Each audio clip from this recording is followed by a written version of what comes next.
ساڵێک بەسەر ڕووداوەکانی 16 ئۆکتۆبەردا تێپەڕ دەبێت کە زیاتر لە 150 خاکی کوردستان لەلایەن هێزە عێراقیەکانەوە داگیر کراو. تا ئێستاش هیچ لێکۆڵینەوەیەک لە ئەنجامدەران و کەمتەرخەمانی ئەو ڕووداوە نەکراوە. وەک هەمیشە ژێکێتی و پارتی لە بەردەم بەرداشتی تۆمەتبەخشینەوەی خیانەتدا ماونەتەوە.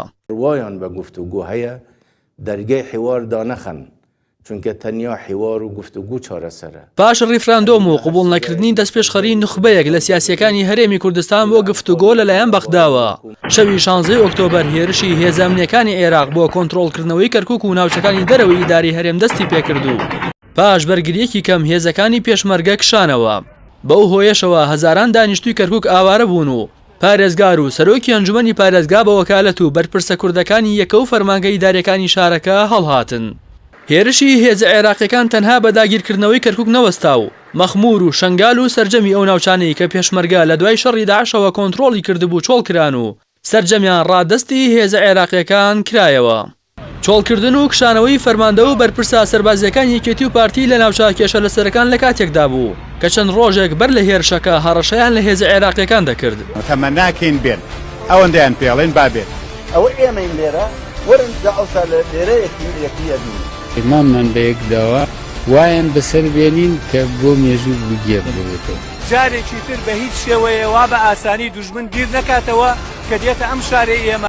لە ئێستادا و پاش ساڵێک تێپەڕبوون بەسەر ڕووداوی 16 ئۆکتۆبەر یەکێتی و پارتی یەکتر بە خیانەت تۆمەتبار دەکەن و تا ئێستاش لیژنەی لێکۆڵینەوە پێک نەهاتووە و هیچ کەسێک بە تاوانی خیانەت یان کەمتەرخەمی لێپرسینەوەی لێ نەکراوە. ڕووداوی 16 ئۆکتۆبەر سەرڕای ئەوەی ئاوارەی و تاڵانی و داگیرکاری بەسەر کەرکووک و ناوچە کێشە لەسەرەکان هێنا. هەرێمی کوردستانیشی ڕوبەڕووی دۆخێکی پڕقەیران کردەوە و مەترسی دروستبوونی دوو ئیدارەیی گەیاندە ترۆپک. بە جۆرێک نیوەڕۆی ڕۆژی 16 ئۆکتۆبەر و پاش 8 کاتژمێر لە ڕووداوەکە پارتی دیموکراتی کوردستان هێزەکانی خۆی لەو لیوا هاوبەشانە کشاندەوە کە وەزارەتی پێشمەرگە دروستی کردبوو.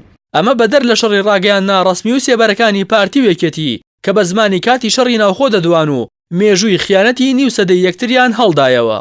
ڕووداوەکانی 16 ئۆکتۆبەر تەنها لە ڕاگەیاندنەکاندا نەمایەوە و بەرپرسانی باڵای پارتی و یەکێتی بە ڕەسمی و لە ڕاگەیاندراوەکانیاندا تۆمەتی خیانەتیان دەدایە پاڵێک دی و لە بانگشەی هەڵبژاردنیش کاڵای دەستی هەردوولا بوو. بە جۆرێک مەسرور بارزانی ئەندامی مەکتەبی سیاسی پارتی لە بانگشەی هەڵبژاردنی پەرلەمانی عێراق ڕایگەیاند ئەگەر گروپێکی خیانەتکاری ناویەکێتی نەبووایە هەرگیز کارەساتی 16 ئۆکتۆبەر ڕووی نەئەدا و ڕووداوەکانی 16 ئۆکتۆبەری وەک گەورەترین خیانەت لە مێژووی کورددا وەسف کرد. لە بەرامبەریشدا سەعدی ئەحمەد پیرە وتەبێژی ڕەسمی یەکێتی نیشتیمانی وتی ئامۆژگاری مەسرور بارزانی دەکات مێژوو زیاتر بخوێنێتەوە و چاو بە سیوێکی ئابوو ڕووداوەکانی تریشدا بخشێنێتەوە.